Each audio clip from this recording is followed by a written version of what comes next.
It's Wednesday, June 19th. My name is Jonathan Glover. I'm the Ops Section Chief for the Alaska Type 2 Incident Management Team, and I'll be giving you an operational update for the Swan Lake incident.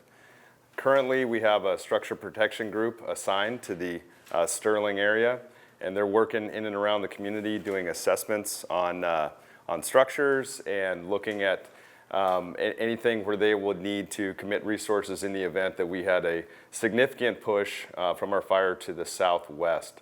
They're working with local firefighters and the community and pushing out information about Firewise programs and defensible space and things that people can be doing to have preparedness in case the fire makes a significant push. We do not anticipate that at this time. They've been working off of the existing fuel break that was put in place in the 2017 East Fork fire, and they've been bringing controlled ignition operations down south on that line to reduce basically the energy component of the main fire coming to push against that line.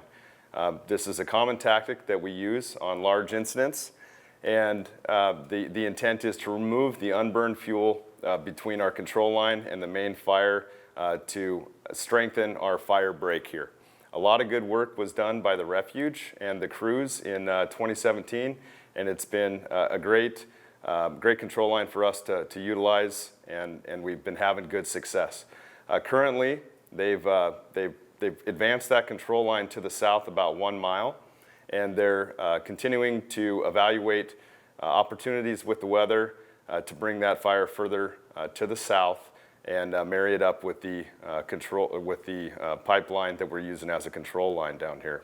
This will generate a fair amount of smoke, and it'll be pretty obvious to the public that there's some activity going on here. But this is where we have between here and here is where we have our heaviest concentration of people. So this is an active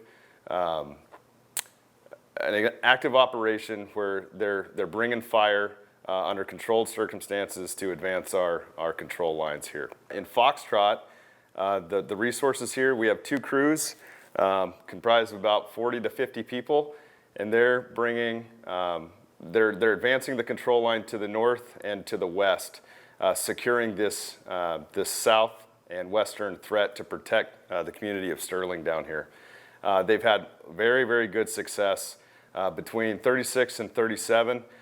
They're getting good depth, and we anticipate having containment on that piece by the end of shift today, and possibly even to H35, which is right tied in with the pipeline corridor.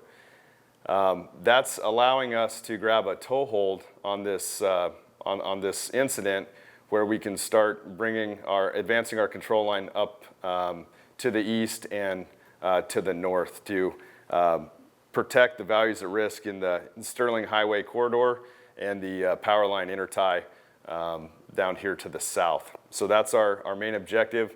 Our highest priorities are this south and west corner due to the infrastructure and the values at risk over here in the community.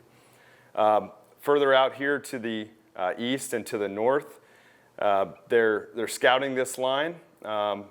And they're scouting the line here in Kilo, looking for the best options for advancing control line. And the reason that they're scouting and not implementing right now is we placed an order for more personnel. We have about 100 more crew personnel that are going to be showing up. They should be here tomorrow, and we're trying to make for sure we have we're making for sure that we have the most optimal area to engage them, where we're going to have the highest probability of success. Fire did make a small push yesterday to the east towards the Mystery Creek Road. We had an aviation platform up in the sky as that was happening, monitoring it, and we did launch our aerial firefighting aircraft out there, and they worked that edge to lower the intensity and slow that progression down towards the Mystery Creek Road and also this weather station that we have out there. Up by H50, it's a Helispot 50. We have a TEG site. It's a valve site on the pipeline corridor. They continue to work around that, suppressing the heat. The fire had made an advance on that site 2 days ago. So they're cleaning up around there and suppressing that heat that's remaining from the defensive operations that they ran there 2 days ago. Along that, there's some line cleanup that's going on here as well, where we're bringing the fire down to that control line that's established in the pipeline corridor. As they have aviation assets up and windows of opportunity with the weather, they're bringing that fire right close to that edge, so we have a nice clean line that we can monitor and patrol with UTVs and vehicles. Yesterday there was also some activity up here in the inside the wilderness on a what we call an island.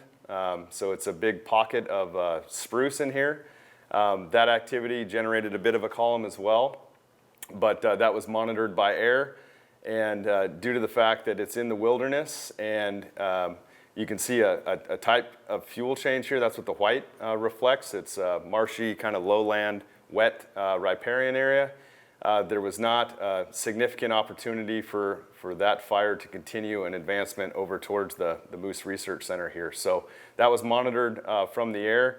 We're continuing to do that today, and it's inconsistent fuel that runs basically to the north and to the west. So we're continuing to keep eyes on that, but we don't see a predominant threat to the Moose Research Center here. We did have personnel up in and around the Moose Research Center yesterday. They're continuing that as well, firefighting personnel, ensuring that structure protection is in place and that we have everything prepared in case there is a significant advancement of the fire to the north and to the west. Things are looking real well up there. They have good defensible spacing that they've employed up there previous to our arrival, so it's a minimal effort needed on our part, but we are monitoring that. We do have people in place that are keeping close eyes on any advancement that direction. Over here in Division Papa, which is the north and west side, the fire is naturally checking up and holding up in this fuel type change. There's some heat and some activity, but there is not a consistent fuel load for it to continue through there at this time with the weather that we're experiencing, and that even with the drying and the wind that we've seen, we haven't seen a whole lot of fire growth over the last couple of days. And this is again in the wilderness, so our intent is not to suppress that. Our intent is to allow for that natural fire introduction in there to create habitat, and that's also what the wilderness and the